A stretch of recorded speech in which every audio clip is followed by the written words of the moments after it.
Hello, everybody. It's Deanna Dorell from thedancinggoddess.com. Thank you so much for being here with me. And if you're watching this on YouTube, please be sure to subscribe so you never miss any videos on how to trust and love yourself.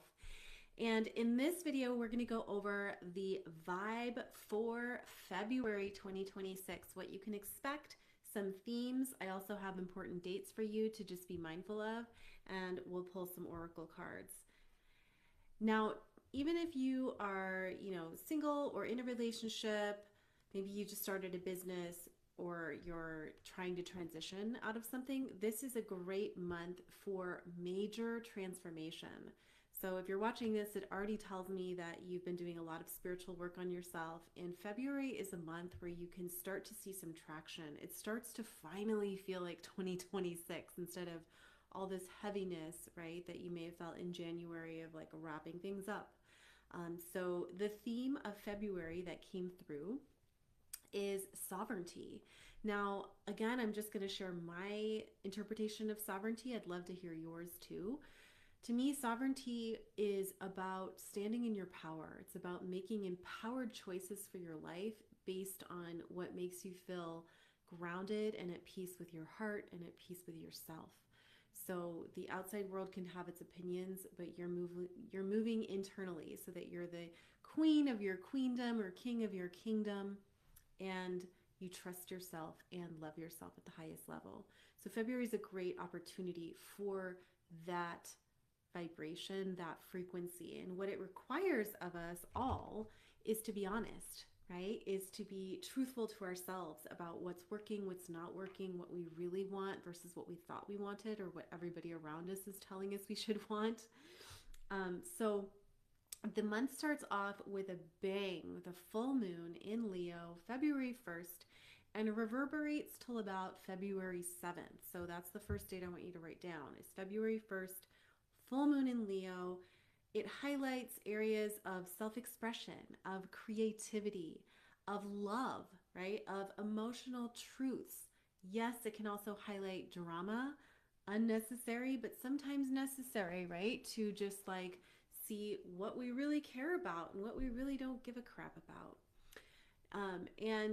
For those of you that are really, really following, trusting your intuition this year, this full moon in Leo is great for really recommitting to the projects, the people, the communities that see you, that love you, that hold you, and you want to hold them. Okay, it's like, who's got my heart and who is not in my inner circle that I need to stop, right? Like pouring energy into or caring about so much when they really don't give a crap about themselves. Okay, like it's really kind of a choice point week.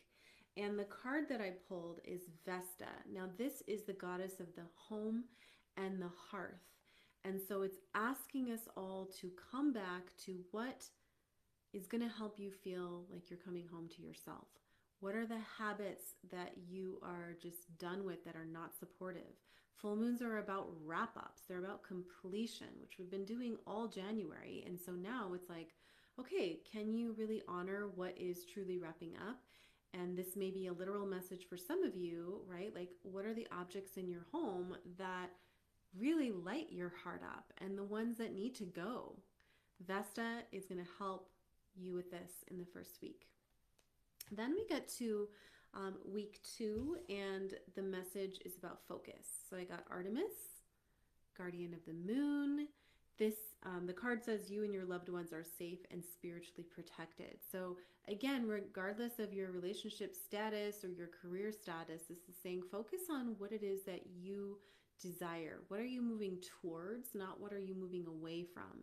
And sometimes we have to identify what we're moving away from or what doesn't work in order to get the clarity of where to focus. That's fine, but don't hang out in the past so long that you are procrastinating on what you know needs to happen to move you forward.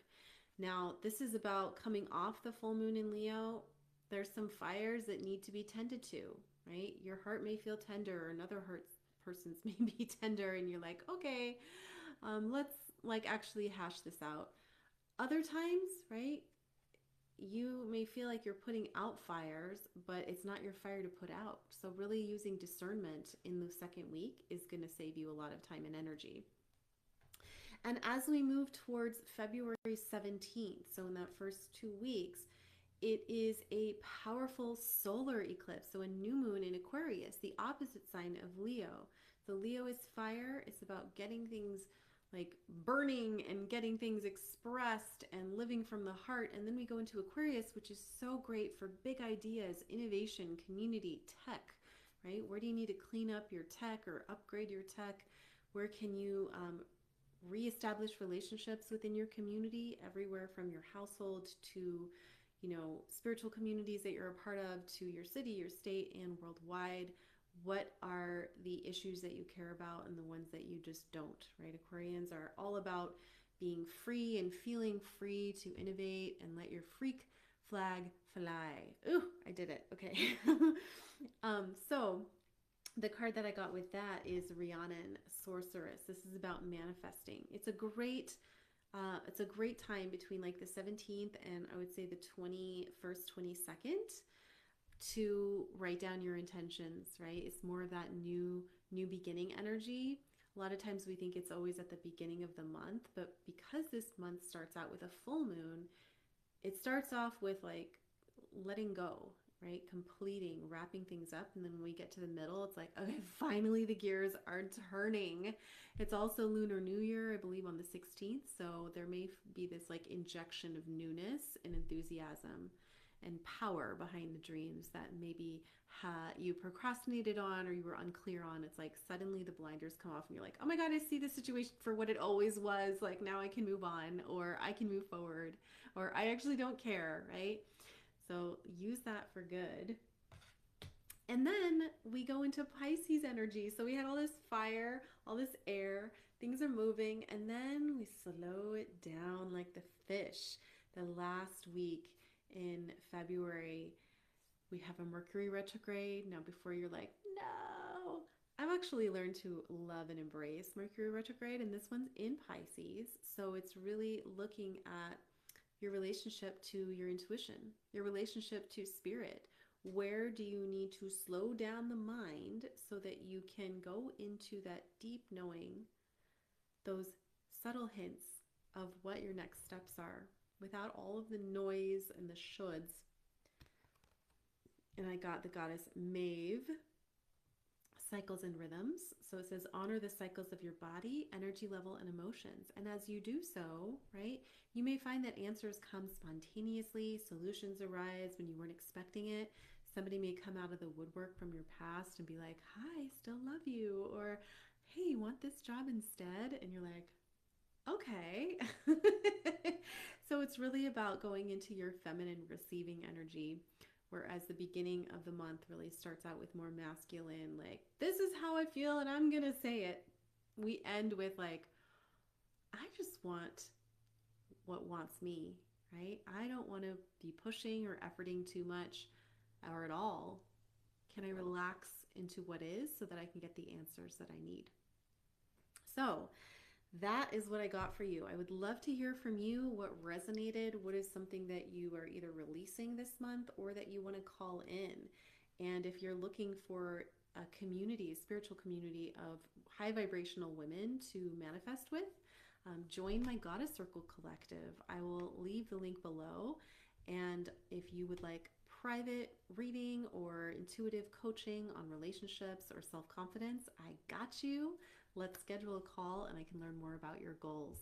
But all in all to say, let's come back to the theme of February, which is sovereignty. Put your hand over your heart, take a deep breath in, exhale, repeat after me. I am sovereign, I am safe, and I am loved. And so it is. You have always been enough. You are here at the right place in the right time. And I love you. Thank you so much for being here. I'll talk to you soon.